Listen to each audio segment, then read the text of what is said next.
सप्त प्रहरिया भाव। महाभारत के युद्ध क्षेत्र में अर्जुन के प्रार्थना करने पर भगवान ने उसे अपना विराट रूप दिखाया था। भगवान का वह विराट रूप अर्जुन को ही दृष्टिगोचर हुआ था। दोनों सेनाओं के लाखों मनुष्य वहां उपस्थित थे, किंतु उनमें से किसी को भी भगवान के उस रूप के दर्शन नहीं हुए थे। अर्जुन में इन चर्म चक्षुओं से भगवान के दर्शन नहीं कर सकते थे, इसलिए कृपा करके भगवान ने उन्हें दिव्य दृष्टि प्रदान कर दी थी। इसीलिए दिव्य दृष्टि के सहारे उस अलौकिक रूप को देखने में समर्थ हो सके। इधर भगवान वेद व्यास जी ने संजय को दिव्य दृष्टि दे रखी थी, इस कारण उन्हें भी हस्तिनापुर में बैठे ही बैठे उस रूप के दर्शन हो सके। असल में दिव्य दृष्टि के बिना दिव्य रूप के दर्शन हो ही नहीं सकते। बाहरी लौकिक दृष्टि से तो बाहर के भौतिक पदार्थ ही देखे जा सकते हैं। जब तक भीतरी नेत्र ना खुले, जब तक कृपा करके श्री कृष्ण दिव्य दृष्टि प्रदान ना करें, तब तक अलौकिक और परम प्रकाश में स्वरूप दिख ही नहीं सकता। भक्तों का लोक ही अलग होता है, उसकी भाषा अलग होती है और उसका व्यवहार भी भिन्न ही प्रकार का होता है।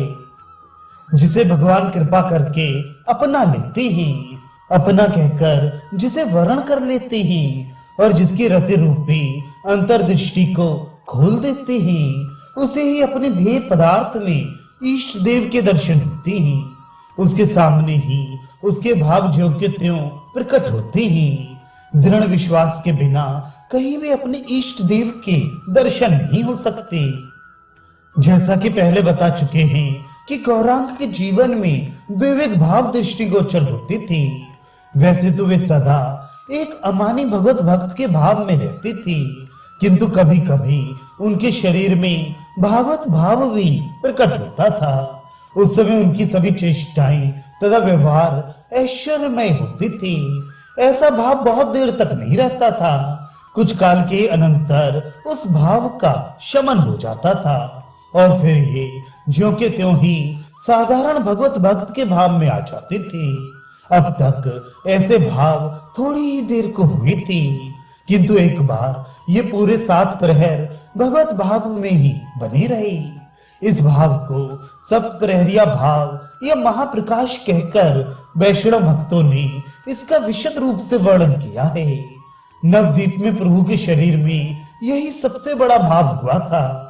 वासुदेव घोष, मुरारी गुप्त और मुकुंद दत्त, ये तीनों उस महाप्रकाश के समय वहां मौजूद थे। ये तीनों ही वैष्णवों में प्रसिद्ध पदकार हुए हैं। इन तीनों ने चैतन्य चरित्र लिखा है। इन्होंने अपनी आंखों का प्रत्यक्ष देखा हुआ वर्णन किया है।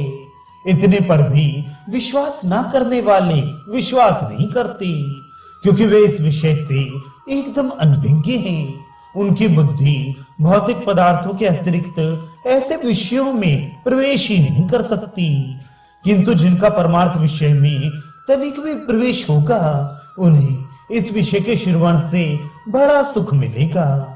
इसलिए अब महाप्रकाश का वृतांत सुनिए। एक दिन प्रातः काल ही सब भक्त श्रीवास पंडित के घर पर जुटने लगे। एक एक करके सभी भक्त वहां एकत्रित हो गए। उनमें से प्रधान प्रधान भक्तों के नाम ये हैं: अद्वैताचार्य, नित्यानंद, श्रीवास, गदाधर, मुरारी गुप्त, मुकुंद दत्त, नरहरि, गंगादास, महाप्रभु के मौसा चंद्रशेखर आचार्य रत्न, पुरुषोत्तम आचार्य, स्वरूप दामोदर, वक्रेश्वर दामोदर, जगदानंद, गोविंद, माधव, वासुदेव घोष, सारंग तथा हरिदास आदि आदि। इनके अतिरिक्त और भी बहुत से भक्त वहां उपस्थित थे। एक प्रहर दिन चढ़ते चढ़ते प्राय सभी मुख्य मुख्य भक्त श्रीवास पंडित के घर आ गए थे कि इतने में ही प्रभु पधारे। प्रभु के पधारते ही भक्तों के हृदयों में एक प्रकार के नवजीवन का सा संचार होने लगा और दिन तो प्रभु अन्य भक्तों की भांति आकर बैठ जाते और सभी के साथ मिलकर भक्ति भाव से बहुत देर तक संकीर्तन करते रहते तब कहीं जाकर किसी दिन भगवत आवेश होता, किंतु आज तो सीधे आकर एकदम भगवान के सिंहासन पर बैठ गए। सिंहासन की मूर्तियां एक ओर हटा दी और आप शांत गंभीर भाव से भगवान के आसन पर आसीन हो गए। इनके बैठते ही भक्तों के हृदयों में एक प्रकार का विचित्र सा प्रकाश दिखाई देने लगा। सभी आश्चर्य और संभ्रम के भाव से प्रभु के श्री विग्रह की ओर देखने लगे, किंतु किसी को उनकी ओर बहुत देर तक देखने का साहस ही नहीं होता था। भक्तों को उनका संपूर्ण शरीर तेजों में परम प्रकाश युक्त दिखाई देने लगा। जिस प्रकार हजारों सूर्य चंद्रमा एक ही स्थान पर प्रकाशित हो रहे हों, बहुत प्रयत्न करने पर भी किसी की दृष्टि बहुत देर तक प्रभु के सम्मुख टिक नहीं सकती थी। एकदम चारों ओर विमल धवल प्रकाश की ज्योतिर्मय किरणें छिटक रही थीं, मानो अग्नि की शुभ्र ज्वाला में से बड़े बड़े विस्फुलिंग इधर उधर उड़ उड़ कर अंधकार का संहार कर रहे हों। प्रभु के नखों की ज्योति आकाश में बड़े बड़े नक्षत्रों की भांति स्पष्ट ही पृथक पृथक दिखाई पड़ती थी। उनका चेहरा देदीप्यमान हो रहा था, भक्तों की आंखों में चकाचौंध छा जाता, किंतु उस रूप से दृष्टि हटाने को तबीयत नहीं चाहती थी। इस प्रकार सभी भक्त बहुत देर तक पत्थर की निर्जीव मूर्तियों की भांति स्तब्ध भाव से चुपचाप बैठे रहे। उस समय कोई जोर से सांस तक नहीं लेता था। यदि एक सुई भी उस समय गिर पड़ती तो उसकी भी आवाज सबको सुनाई देती। उस नीरव निस्तब्धता को भंग करते हुए प्रभु ने गंभीर भाव से कहना आरंभ किया, भक्त वृंद, हम आज तुम सब लोगों की मनोकामना पूर्ण करेंगे। आज तुम लोग हमारा विधिवत अभिषेक करो। प्रभु की ऐसी आज्ञा पाते ही सभी को अत्यंत ही आनंद हुआ। श्रीवास के आनंद की तो सीमा ही न रही। वे प्रेम के कारण अपने आप को भूल गए। जिस प्रकार कोई चक्रवर्ती राजा किसी कंगाल के प्रेम के वशीभूत होकर सहसा उसकी टूटी झोंपड़ी में स्वयं आ जाए, उस समय उसकी जो दशा हो जाती है उससे भी अधिक प्रेममय दशा श्रीवास पंडित की हो गई। वे आनंद के कारण हक्के बक्के से हो गए। शरीर की सुध भुलाकर स्वयं ही घड़ा उठाकर गंगा जी की ओर दौड़े, किंतु बीच में ही प्रेम के कारण मूर्छित होकर गिर पड़े। तब उनके दास दासी बहुत से घड़े लेकर गंगा जल लेने के लिए चल दिए। बहुत से भक्त भी कहीं कहीं से घड़ा मांगकर गंगा जल लेने के लिए दौड़ गए। बहुत से घड़ों में गंगा जल आ गया। भक्तों ने प्रभु को एक सुंदर चौकी पर बिठाकर उनके संपूर्ण शरीर में भांति भांति के सुगंधित तेलों की मालिश की। तदनंतर सुवासित जलों के घड़ों से उन्हें विधिवत स्नान कराया। अद्वैताचार्य और आचार्य रत्न प्रवृत्ति पंडित श्रेष्ठ महापुरुष स्नान के मंत्रों का उच्चारण करने लगे। भक्त बारी बारी से प्रभु के श्री अंग पर गंगा जल डालते जाते थे और मन ही मन प्रसन्न होते थे। इस प्रकार घंटों तक स्नान ही होता रहा। जब सभी ने अपनी अपनी इच्छा के अनुसार स्नान करा दिया, तब प्रभु के श्री अंग को एक महीन सुंदर स्वच्छ वस्त्र से खूब पोंछा गया। उसी समय श्रीवास पंडित अपने घर में से नूतन महीन रेशमी वस्त्र निकाल लाए। उन सुंदर वस्त्रों को भक्तों ने विधिवत प्रभु के शरीर में पहनाया और फिर उन्हें एक सजे हुए सुंदर सिंहासन पर विराजमान किया। प्रभु के सिंहासन आरूढ़ हो जाने पर भक्तों ने बारी बारी से प्रभु के अंगों में केसर, कपूर तथा कस्तूरी मिले हुए चंदन का लेपन लगाया। चरणों में तुलसी और चंदन चढ़ाया। मालाएं घर में थोड़ी ही थी। ये समझकर कुछ भक्त उसी समय बाजार में दौड़े गए और बहुत सी सुंदर सुंदर मालाएं जल्दी से खरीद लाए। सभी ने एक एक करके प्रभु की गले में मालाएं पहनाई। भक्तों के चढ़ाए हुए पुष्पों से प्रभु के पाद पद्म एकदम ढक गए और मालाओं से संपूर्ण गला भर गया। प्रभु ने सभी भक्तों को अपने कर कमलों से प्रसादी माला प्रदान की। प्रभु की उस प्रसादी माला को पाकर भक्त आनंद के साथ नृत्य करने लगे। श्रीवास तो बेसुध थे। उनकी दशा ऐसी हो गई थी मानो किसी जन्म के दरिद्री को पारस मणि मिल गई हो। उनका हृदय तड़प रहा था कि प्रभु की इस अलौकिक छवि के दर्शन किसे किसे करा दूं। जब कोई प्रिय वस्तु देखने को मिल जाती है तब हृदय में वह इच्छा स्वाभाविक ही उत्पन्न होती है, इसके दर्शन अपने सभी प्रियजनों को करा दूं।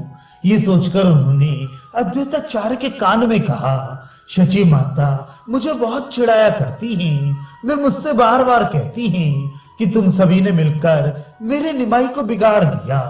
पहले वे कितना सीधा साधा था, अब तुम ही सब ना जाने उसे क्या क्या सिखा देती हो।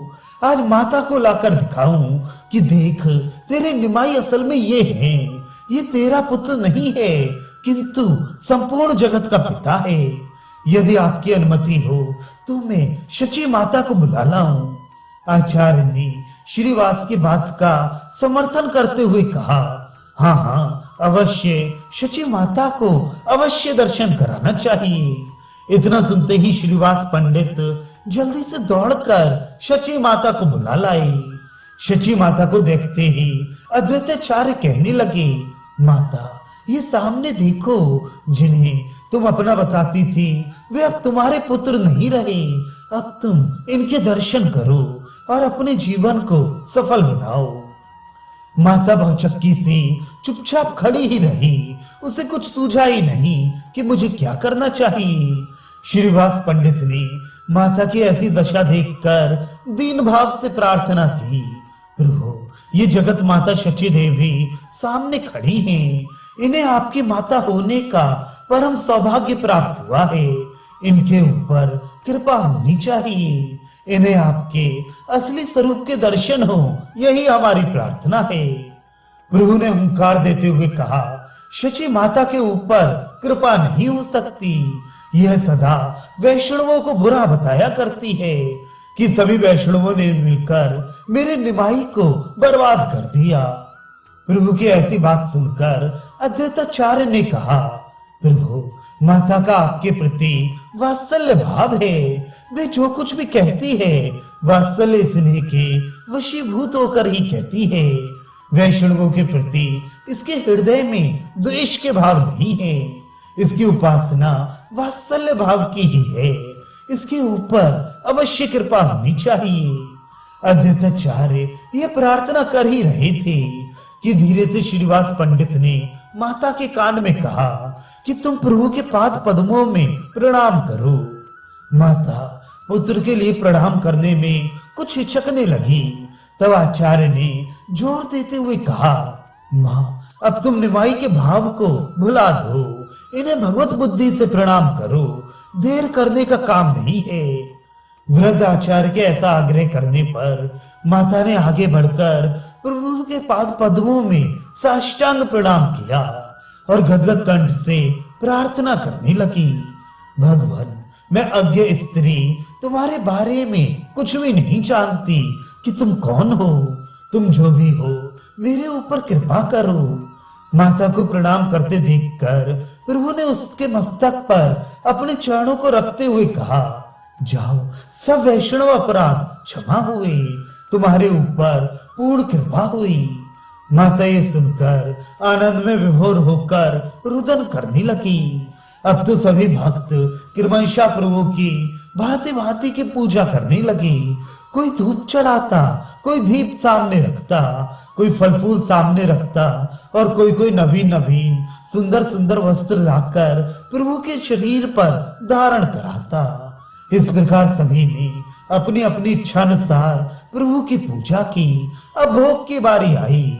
सभी अपनी अपनी इच्छा और रुचि के अनुसार विविध प्रकार के व्यंजन, नाना भांति की मिठाइयाँ और भांति भांति के फलों को थाली में सजा सजाकर प्रभु के भोग के लिए लाए।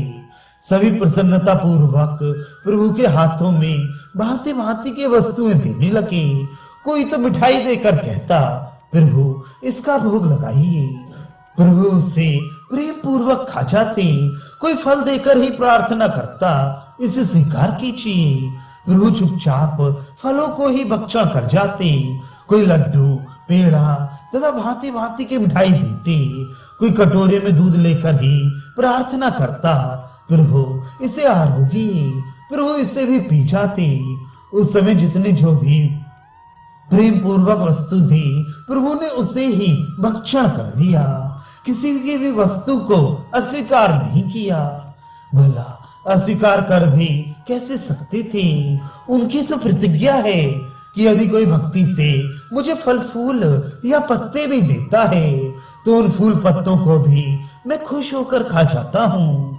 फिर भक्तों के प्रेम से दिए हुए नैवेद्यों को वे किस प्रकार छोड़ सकती थी? उस दिन प्रभु ने कितना खाया और भक्तों ने कितना खिलाया, इसका अनुमान कोई भी नहीं कर सकता। सबके प्रेम प्रसाद को पाने के अनंतर श्रीवास पंडित ने अपने कांपते हुए हाथों से सुवासित तांबूल प्रभु के अर्पण किया।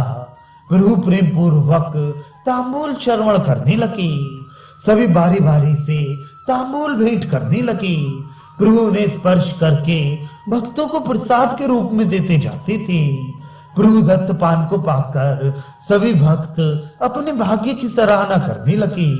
तांबूल भक्षण के अनंतर प्रभु मंद मंद मुस्कान के साथ सभी पर अपनी कृपा दृष्टि फेरते हुए कुछ प्रेम की बातें कहने लगे। उस समय उनके मुख से जो भी बातें निकलती वे सभी अमृत रस से सिंची हुई होती थी। भक्तों के हृदय में वे एक प्रकार की विचित्र प्रकार की खलबली से उत्पन्न करने वाली थी। प्रभु की उस समय की वाणी में इतना अधिक आकर्षण था कि सभी बिना हिले डोले एक आसन से बैठे हुए प्रभु के मुख से निसृत उपदेश रूपी रसामृत का निरंतर भाव से पान कर रहे थे। किसी को कुछ पता ही नहीं था कि हम किस लोक में बैठे हुए हैं। उस समय भक्तों के लिए इस दृश्य जगत के प्रपंचों का एक प्रकार से अत्यंत अभाव ही हो गया था। प्रातः काल से बैठे बैठे संध्या हो गई। भवन भवन भास्कर भी प्रभु के भाव परिवर्तन की प्रतीक्षा करते करते अस्ताचल को प्रस्थान कर गए, किंतु प्रभु के भाव में अणु मात्र भी परिवर्तन नहीं हुआ। भक्त भी उसी प्रकार प्रेम पाश में बंधे वहीं बैठे रहे। श्रीवास पंडित को सेवकों ने घर में दीपक जलाए, किंतु उन क्षीण दीपकों की ज्योति प्रभु के देह के दिव्य प्रकाश में फीकी फीकी से प्रतीत होने लगी। किसी को पता ही ना चला कि दिन कब समाप्त हुआ और कब रात्रि हो गई। सभी उस दिव्य आलोक के प्रकाश में अपने आपे को भूले हुए बैठे थे।